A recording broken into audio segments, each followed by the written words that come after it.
अस्सलाम वालेकुम स्टूडेंट्स, उम्मीद है आप सब खैरियत से होंगे। साइकोलॉजी 516 की असाइनमेंट जो आपको दी गई है, आज मैं आपको ये समझाने लगी हूँ। इससे पहले आप बेल आइकन को क्लिक कर दें और प्लीज़ इस चैनल को सब्सक्राइब कर लें ताकि आने वाले तमाम असाइनमेंट्स के, स्पेशली जो स्टैटिस्टिकल असाइनमेंट्स होंगे, उनके सोल्यूशन आपको टाइमली मिल जाएँ। अच्छा, अब इस असाइनमेंट में जो सिनेरियो इन्होंने मेंशन किया हुआ है, इसमें 136 सैम्पल है, स्टूडेंट्स हैं जिन पर ये रिसर्च वर्क कंडक्ट की गई है और उसमें ये एकेडमिक प्रोक्रेस्टिनेशन को चेक करना चाह रहे हैं कि ऑनलाइन एजुकेशन का इम्पैक्ट ज़्यादा, ऑनलाइन एजुकेशन और जो conventional education, online conventional education mean regular base पर जो स्टूडेंट्स आकर अटेंड करते हैं लेक्चर्स वगैरह, इस एजुकेशन का डिफरेंस चेक कर रहे हैं कि academic procrastination, either there is difference between the academic procrastination in the online education system और इन कन्वेंशनल एजुकेशन सिस्टम। अच्छा, अब ये एकेडमिक प्रोक्रेस्टिनेशन होती क्या है?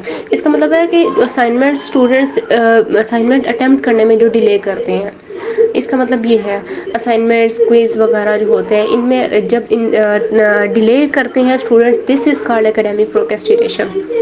मीन्स उनकी जो एक्टिविटीज़ हैं उनमें डिले करना।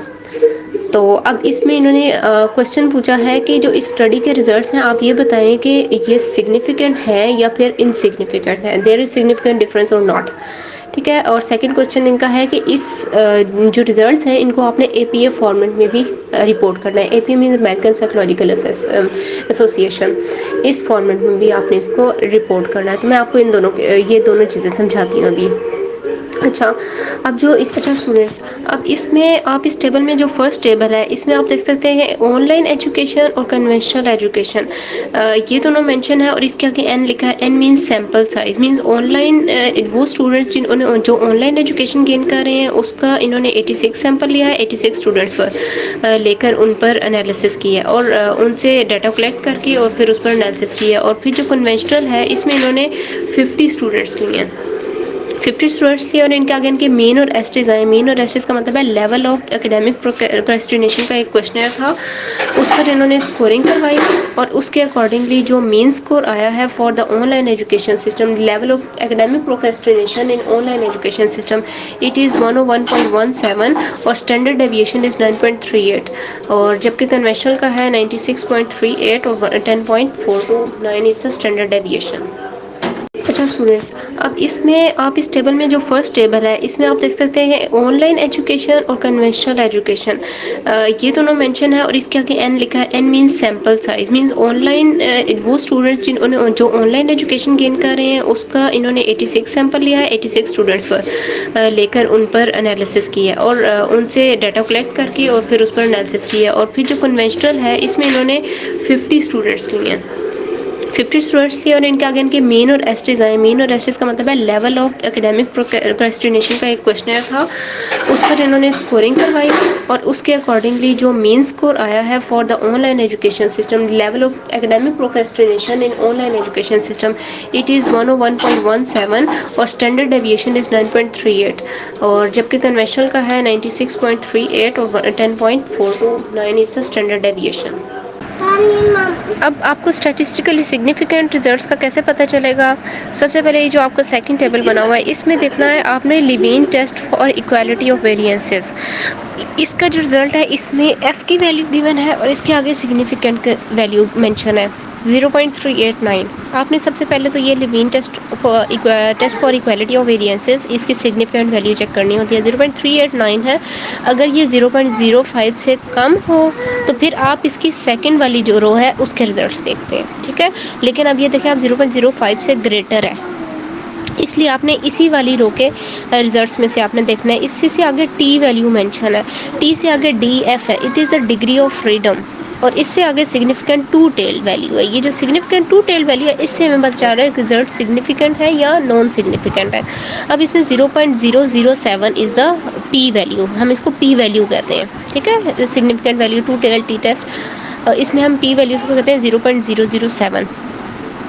अब ये 0.007 is less than 0.05, so it is significant results आए हैं। इसलिए आप लोग जब इसकी इंटरप्रिटेशन लिखेंगे, आप लोग लिखेंगे there is statistically significant difference in the means of online education, in the means of level of procrastination of students gaining online education in comparison and the level of procrastination for the students gaining conventional education.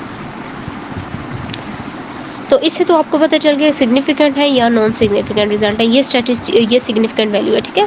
और इसके बाद इनका second question था कि आप लोग और फिर मैंने जब ये सिग्निफिकेंट वैल्यू मेंशन किया, इसके साथ मैंने आपको मीन और एसटी साथ ब्रैकेट में मेंशन कर दिए, जो ऊपर वाले टेबल से मैंने नोट किए।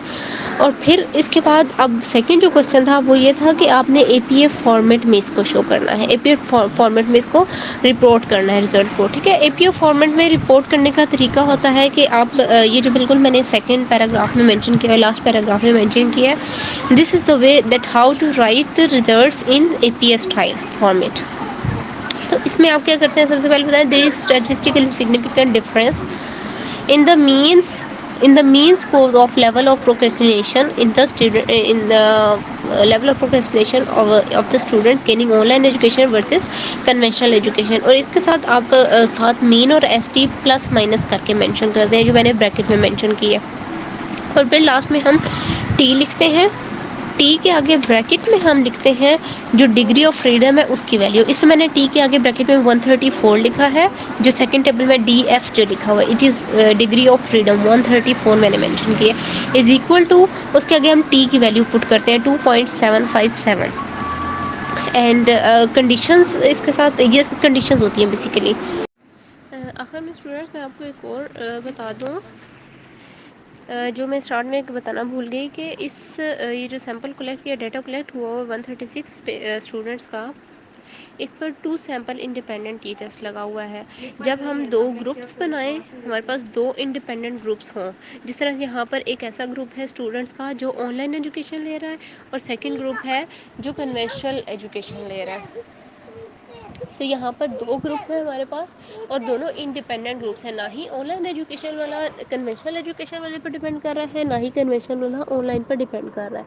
तो इस तरह हमारे पास 2 इंडिपेंडेंट ग्रुप हैं। जब हम 2 इंडिपेंडेंट ग्रुप को आपस में किसी वेरिएबल को हमने 2 इंडिपेंडेंट ग्रुप में स्टडी करना हो तो हम उसके लिए 2 सैम्पल और कॉन्टीन्यूस वेरिएबल हमारे पास होना चाहिए, कॉन्टीन्यूस डाटा हमारे पास होना चाहिए, सॉरी वेरिएबल नहीं, कॉन्टीन्यूस डाटा होना चाहिए। तो हम 2 सैम्पल इंडिपेंडेंट टी टेस्ट लगाते हैं। Okay, thank you so much. और आपको वीडियो अच्छी लगे तो ज़रूर लाइक कीजिए और इंशाल्लाह नेक्स्ट असाइनमेंट्स भी आपको इंशाल्लाह सॉल्व करके मिल जाएंगी। तो उसके लिए आप हमारा चैनल सब्सक्राइब कर दें ताकि सबसे पहले आपको अपडेट मिले। थैंक यू, अल्लाह हाफिज़, दुआ में याद रखिएगा।